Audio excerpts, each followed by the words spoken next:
maanta muuqaalkan wuxuu ku saabsan yahay maxaa keena maseerka, sidee la iskaga yareeyaa maseerka.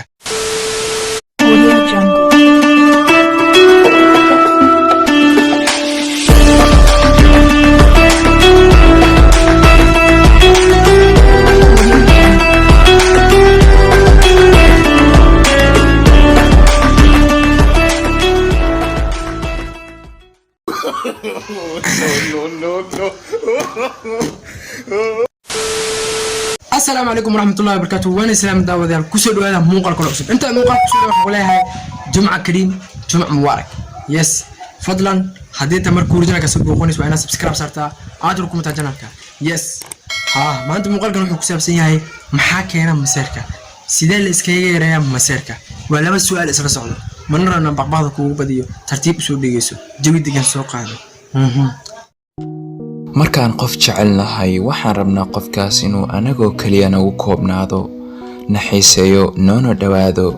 laakiin maxay kaaga taalaa waxaan nahay banu aadam, khaladkeena badan. qofka aan jecelnahayna sidaas oo kale umadan lahan inuu naga maseersiiyo amana dhaawaco, laakiin haddana sidaasaa dhacda. maseerku wuxuu noqon karaa mid ka mid ah sababaha ugu waaweyn ee keena muranka iyo xitaa kala taga lamaanayaasha. badanaana ma fahmi karno sababta uu lamaankeena sabab la'aan u maseero. sidaasoo ay tahay waxaa la soo ogaaday sababa uu maseerku ku imaado. qaar ka mid ah sababahaasna waa kuwan. Number 1, kalsooni daro.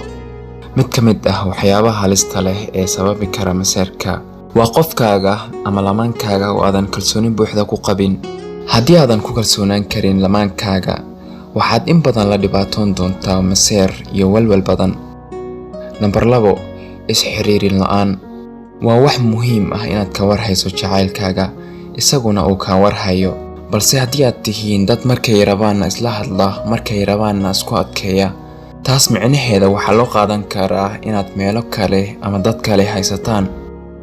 Number 3, xiriiradiina hore ee xumaa. xiriir hore oo soo xumaaday qofka calaamad ayuu ku yeelan karaa. dadka qaarna si fudud ugama socdaan jacayladooda hore.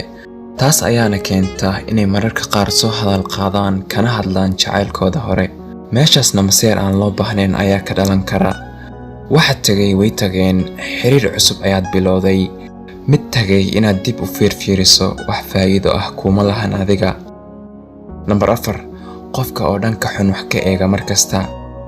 negative people ama dadka dhanka xun wax ka eega markasta dib weyn ayay qabaan. waxaa laga yaabaa inaad wax wanaagsan u samaynayso qofka, laakiin wuxuu ugu horeyn arki doonaa halka meel ee uu khaladka ka jiro. wuu maseeri doonaa, wuuna xanaaqi doonaa. sababtana yaa yaqaano? isaga leh dabcan iyo aniga karin. Number 5, sababta shanaad waxay noqon kartaa saaxiibadaada oo aad ugu dhawaato. yacni saaxiibada opposite-ka kugu ah. waxaad haysataa gacaliso aad jeceshahay, ayadana ay ku jeceshahay shaki la'aan. laakiin waxay leedahay wiil best friend oo ah oo ay wax kasta u sheegto, xitaa waxyaabaha aysan adiga kuu sheegin. soo xanuun ma ahan? waan ka maseeri lahaa aniga xitaa. balse waa inaad taqaanaa xadkaaga. waa dooqeeda, waa saaxiibkeeda. macquul inuu adiga ka horeeyay xitaa. ixtiraam dooqeeda, kuna kalsoonow ayada. markaas waxaad ka walwasho ma jiri doonaan. ugu dambeyn Number 6, inaad la xiriirto ex jaceeladaada hore. no, ha samayn. waxaan ku dhahay ha samayn. maxaan ku dhahay? ha u sheegin inaad la xiriirtay ama ay ku soo salaantay extaada hore. waa wax dhaca. ex jeceeladeena hore wayna soo qabtaan mararka qaar, ama meel ayaa la isku arki karaa. markaasoo kale ma ahan inaad uga sheekaysid gacalisadaada waxaad isdhahdeen. xitaa hadday ayadu rabto, ma wanaagsana inaad meesha keento maseer aan loo baahnayn. ugu dambeyn, maadaama aad hadda ogaatay sababahaas, waxaa lagaga baahan yahay inaad iska ilaaliso waxyaabaha aad isleedahay xiriirkiina dhib ayay u keeni karaan. I hope waa intaas dii aad muuqaalka soo daabatay waad ka heli doontaa. waan huba 100%. fadlan like saar, subscribe garay.